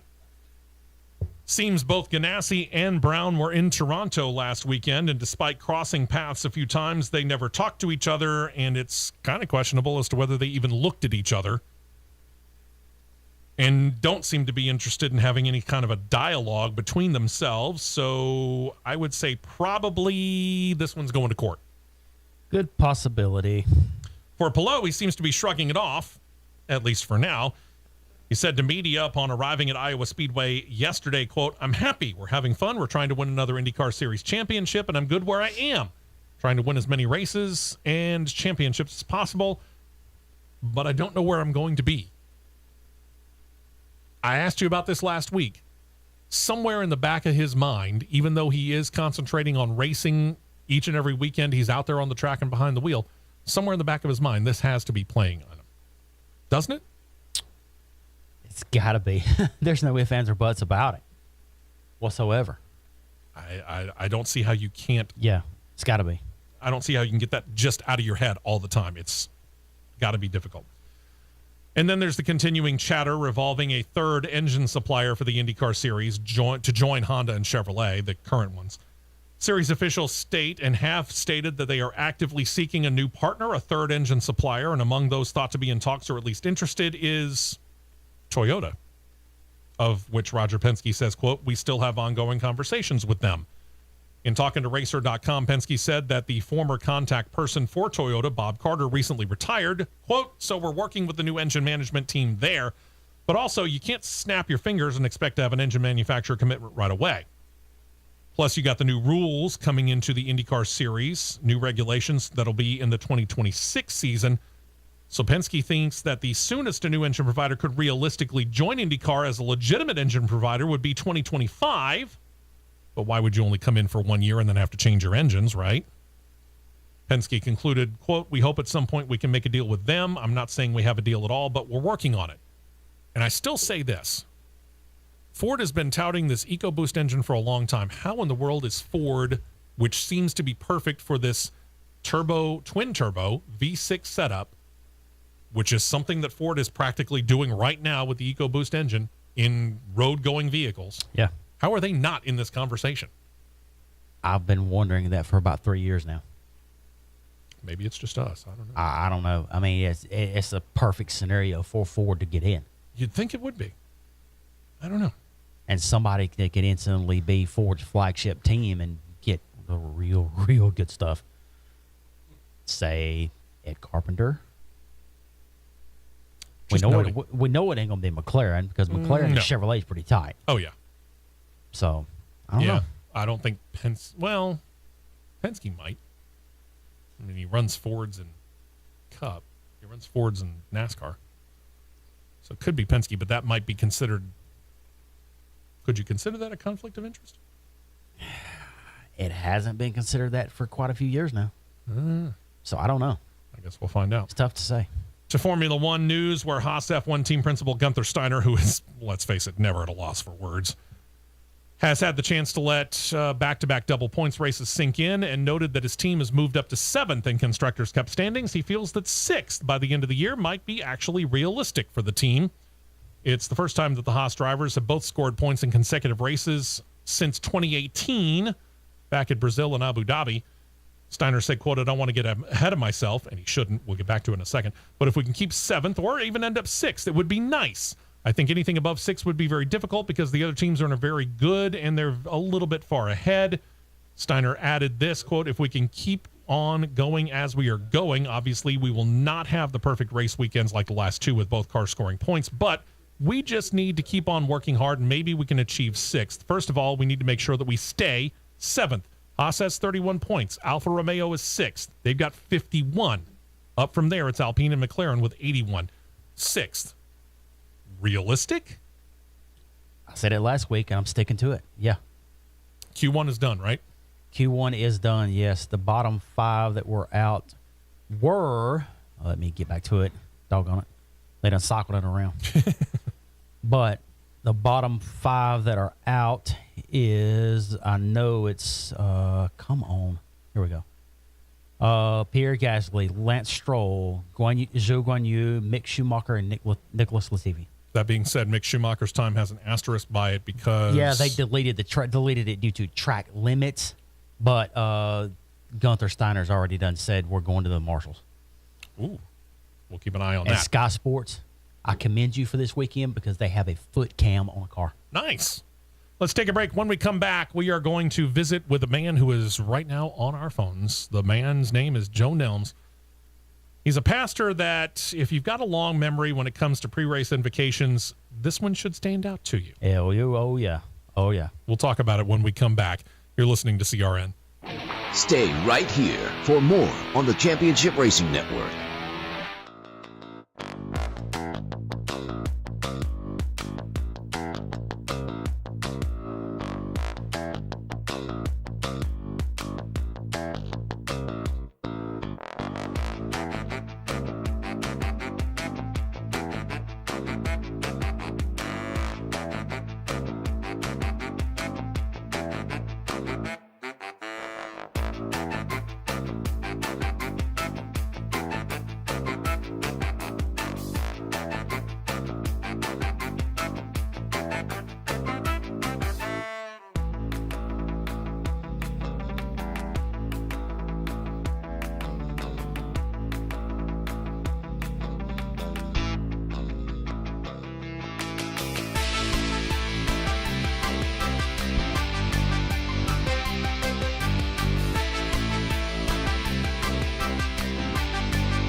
The show. I'm Steve West, Matt Nicholson, producer John Myers here with you, and we are joined on the phone by Pastor Joe Nelms. We first were introduced to Pastor Joe at Nashville Superspeedway when he did a pre-race invocation that kind of set the social media world on fire.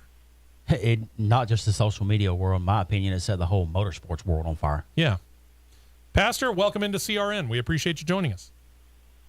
Hey, good to be with you guys this morning. Yeah, we ran across you a couple of weekends ago when we were all at Nashville Fairgrounds Speedway for the Superstar Racing Experience weekend. Tell us a little bit about what people don't know about you. You are a pastor. This isn't, you weren't just plucked out of a crowd to do the invocation. You pastor a church. Where are you? So I'm at Family Baptist Church here in Lebanon, Tennessee. It's about 15, 20 minutes away from the super speedway, about 30, 35 minutes from the fairgrounds. And so that's where we're at, a little country church that I pastor here. I love my folks and love being here, and just amazed at what God's allowed us to do out of this little church over here. I just grew up a race fan and grew up watching racing, and and was excited just to have somewhere local that I could go watch NASCAR at. And little did I know I'd be on the stage there. So it's pretty crazy story. I love it. Well, Pastor Joe, tell us how in 2011 how you got selected to do the pre-race invocation for the Federated Auto Parts 300 that day at Nashville, and how that all came about. So that was the final race there until they've reopened. And it was actually the fourth prayer that I had done for them. When I did the first one, it didn't garner, for whatever reason, any kind of national attention, media attention, or anything. It got a little Twitter traction, but everybody at the track went nuts. And so that day they told me, said, from now on, you're the guy. You're our man. If we're racing, you're praying. I love it. So I got to do 4 of them before they shut down. And just so happened on that one, I guess it was a little different than the other 3, but they were all different. I can't do the cookie cutter prayer where it sounds the same at every track and just a different accent or different little different guy talking. I had to do something different. I can't stand just the same old. Okay, and that brings up the question here of, where did the inspiration come for you to thank God for your, and I quote you, your smoking hot wife? Yes, and she said, "Go ahead and quote it." Okay. That has helped me tremendously in my marriage. Once you have called your wife smoking hot on national TV and in interviews, then you're pretty well get out of the doghouse free card for life. There you go. It's been really, really fun. But no, I just, like I said, I've always been a fan. I was talking to a friend of mine the night before, and he said, you know what'd be cool is thanking the sponsors. He said, have you ever thought about doing that? I said, no, man, that'd be fun. Yeah, we'll try that. And so there you go. It wasn't rehearsed. It wasn't wrote down. That's another thing that drives me nuts, is watching them read a prayer off an iPad or a card. I'm like, come on, you can't just talk. I mean, what's the problem? God said we can talk to him just like we talk to anybody else. So I don't have to have a card to talk to you guys this morning. No. So why should I do? No, and we don't have cards to talk to you. We're just kind of winging the interview. Right. From 2011, when they shut down Nashville Super Speedway, had you been involved with Nashville Fairgrounds before that, or did that come after what happened at Nashville Super Speedway? So that came after that. I had I had only been up here for 2 years. I grew up in North Georgia in a little town called Tunnel Hill, Georgia. And so I'd been up here pastoring. That's what brought me up here. And so I had never even been to the fairgrounds. I had heard about it, but I didn't appreciate or really even know about the rich tradition over there until much after NASCAR, much after the fact of NASCAR leaving. And so I was friends with one of the guys that ended up being the promoter there, the Formosas. And so I immediately, when they got the lease on the place, they said, well, you've got to be our chaplain. And so been going ever since. I love that place. It is amazing to hear the stories of the rich history around there. It just blows my mind. Absolutely. We were very blessed to get the call and work with you and John Nix and Adam Mackey, who was not there at the track a couple of weekends ago. He was dealing with a short track race up in, I want to say, Indiana that particular weekend. And we just had a great time, and it was a lot of fun listening to you and John down on the stage interviewing the Superstar Racing Experience drivers. You guys just you felt comfortable. This is you being in a position just kind of like being behind the pulpit. You're very comfortable with that. Yeah, and I mean, of course, it was a blast. I mean, growing up, just a little old redneck preacher in North Georgia and pastoring a small. I never dreamed I'd be sitting on the stage with the likes of, Tony Stewart and Bobby Labonte and Michael Walter, and me doing an interview with them. That was just, I mean, like you said, we had a ball doing it. It was fun. I think the drivers enjoyed it, other than it was a little bit warm out there.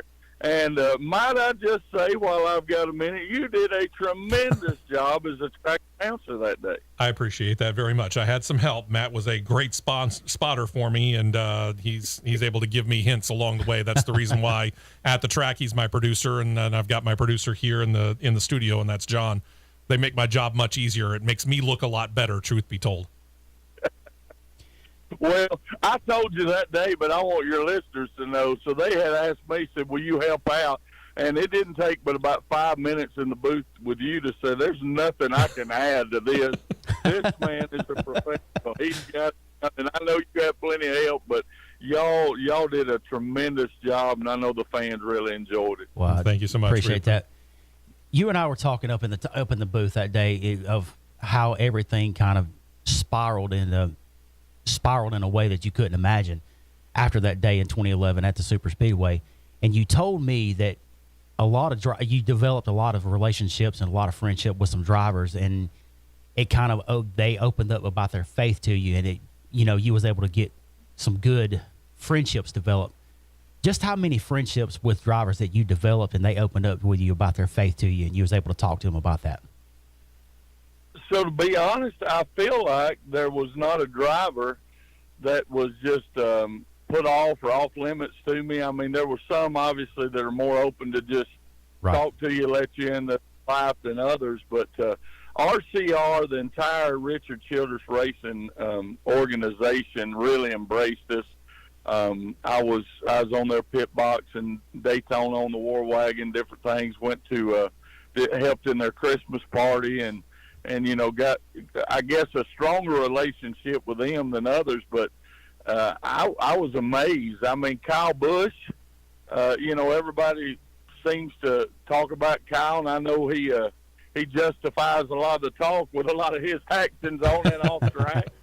But a funny story about Kyle, I was in Kentucky. At Kentucky, wasn't doing anything. I was just in the pits at Kentucky Motor Speedway, and was walking down pit road, just kind of praying with the drivers, as a lot of the chaplains do, and it was just about time to start, and I leaned into Kyle's car, and his crew chief grabbed me. I'm just in Liberty overalls, just a redneck looking, and he wasn't ugly, but he pulled me back and shook his head. So I went over and sat on the pit wall, and I watched Kyle put his finger out and motioned for him to. I don't know what Kyle said to him, but he walked straight over to me. He said, "I am so sorry. I did not know who you were." And so I had to have a little fun with him. I said, "Well, don't worry about it. I'm sure your driver's not going to die in a fiery crash out there because you got the preacher." And his eyes got as big as saucers. He's like, can you do that? I said, "Man, I'm just messing with you. You were doing your job. Great job. Don't you worry about it." But it was fun to mess with him for a minute. So you found it easy to be accepted by the whole NASCAR community, basically. Yeah, and it was a bit of a shock. I guess it shouldn't be, but turns out they're just regular guys too. I mean, everybody thinks that when you get around what we would call a celebrity, that they're cut out of some different cloth or something, but they go through the same things that we go through. They have family issues, they have financial troubles, they have, hurts and everything just like you and I do. And so they need a preacher too, and they need somebody to talk to. I had, again, another story. We were in Atlanta when Ty Dillon won his first truck race, and a friend of mine that had never even really watched a NASCAR race went with me.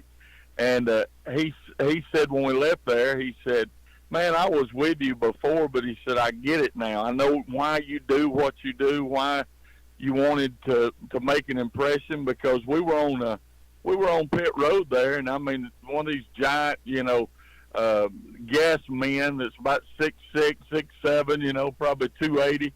He comes up and lays his head on my chest and said, "Preacher, pray for me," in the middle of the race. So wow. That felt good.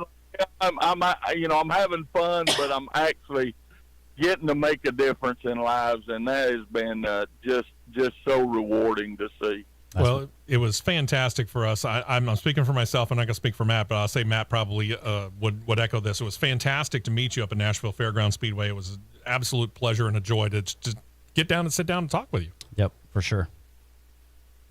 Well, it was a blast meeting y'all, and like I said, y'all have a good thing going between your radio program and then what you're doing announcing at the tracks, and top notch. And I'm counting on you keeping your word that we're gonna take this to Talladega. I need to pray at Talladega. We need you to pray at Talladega, John Myers. I'll say this: he did not the exact one, but he did a very close, similar invocation to the one like he did in 2011 in Nashville. He did. I heard 15,000 people sound like 50. I believe that. And if that gets brought to Talladega Superspeedway, and we know a few folks that can make that happen. Oh, yeah, we do. You'll hear those cheers all the way into downtown Birmingham. 78,000 will sound like 200,000, and you'll be able to hear them from Montgomery, Huntsville, Birmingham to Atlanta. It needs to happen. It was insane. Well, see, that's the thing. When I did the one up here, there was maybe 15,000, 16,000 fans there. Yeah. And so, yeah, I would really like to see what would happen with 70, 80,000 fans in the stand. That crowd eruption, all I could say in the tower was, wow. Yeah. That's all you can fantastic. Say. It was fantastic. We loved it. The one last question I've got, and I was telling you up in Nashville, my wife's uncle is a Baptist minister down here in Munford, Alabama at Munford Baptist Church. He's listening in, and he shot me a question he wanted me to ask you. He's doing the truck race invocation at Talladega in October. He wants to know straight from you, does you have any advice on how to get through that with a breeze? So, number one, be yourself. Because what came out that day, that crazy kind of personality, that's me on a Tuesday in Lebanon. I'm just that guy. I'm going to have fun. So whatever his personality is, whoever he is, to be yourself. Don't try to do what everybody else is doing, but do and think, what about me, or what I'm saying could grab the attention or make this memorable for some fan there that day. Whether it makes national news or not doesn't matter. If there's somebody leaves that track thinking about, that was a great thing after that prayer. Right. They were talking about the crazy, but they were talking about God. They were talking about the Lord. They were asking questions saying, who knew Christianity could be fun? We thought it was all rules and regulations, and that's the main thing, is reach out to the audience no different than he does when he's at his church. Absolutely. Well, if somebody's taking a weekend from our listening area to spend it in Nashville and they're looking for a little church place, tell us again where your church family is so they might be able to visit you. It's Family Baptist Church in Lebanon, Tennessee. You can't miss us. If you find the airport in Lebanon, you're just a mile from us. So we would love to see them. If they do come, I want to know that they heard the interview today and that they came from that, so I can share it with you guys. That's fantastic. And we'll certainly be in touch with you about getting together with you. And, again, Matt and I are going to be working on trying to get you down to Talladega, because I think that would be just fantastic. Oh, that would be insanely fantastic. Pastor Joe Nems, we appreciate your time this morning, man. Wait. Hey, I appreciate you guys. Y'all have a blessed day, and appreciate you letting me on the program today. Thank you so much. God bless you. Take care now.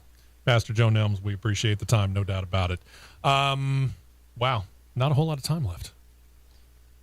Wow, time flies when you're having fun. It does. It does. I enjoyed that. Yes. I really enjoyed that. The fact that we were able to meet up with him, talk with him, and it didn't hit at the beginning, but Matt, you were the one that told me that it was, quote unquote, that pastor.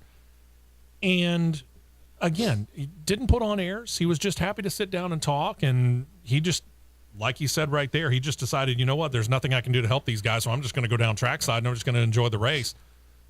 But he took the time to pray with us beforehand. Yeah.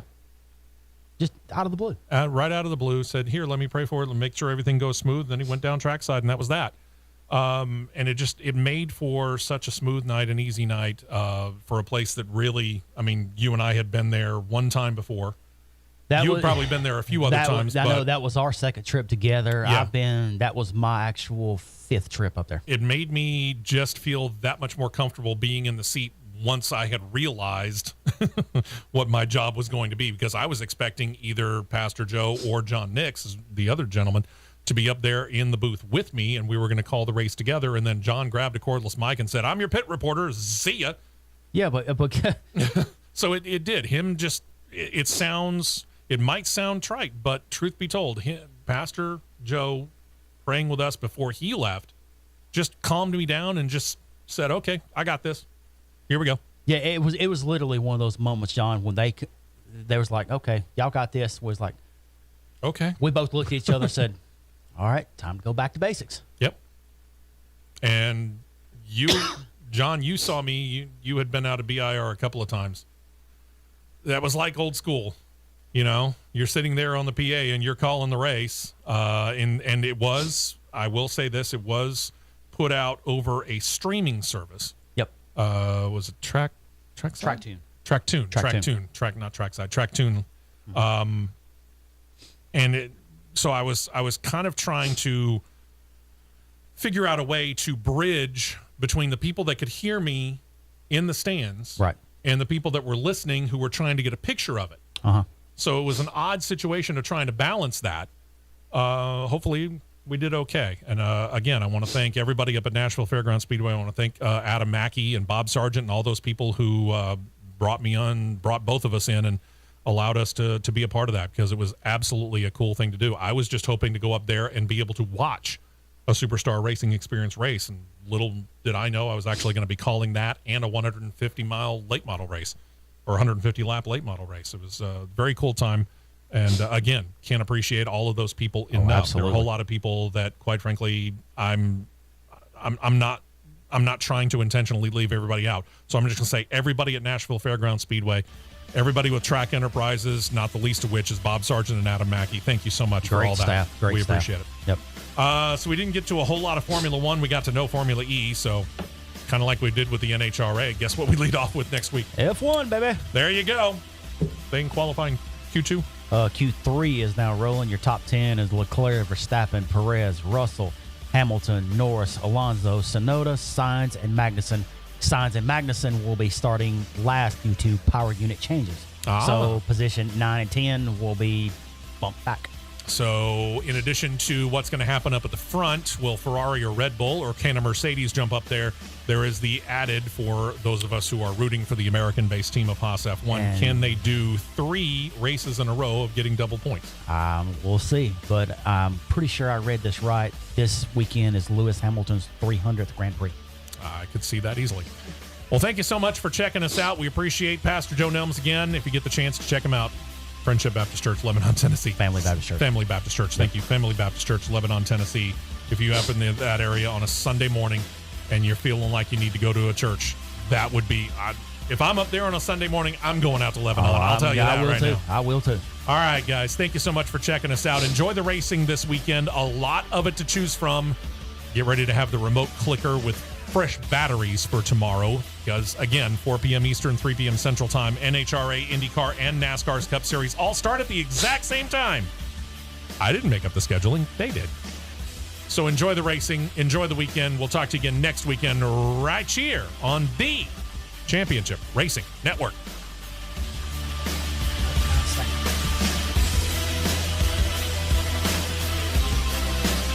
This has been a presentation of the Championship Racing Network.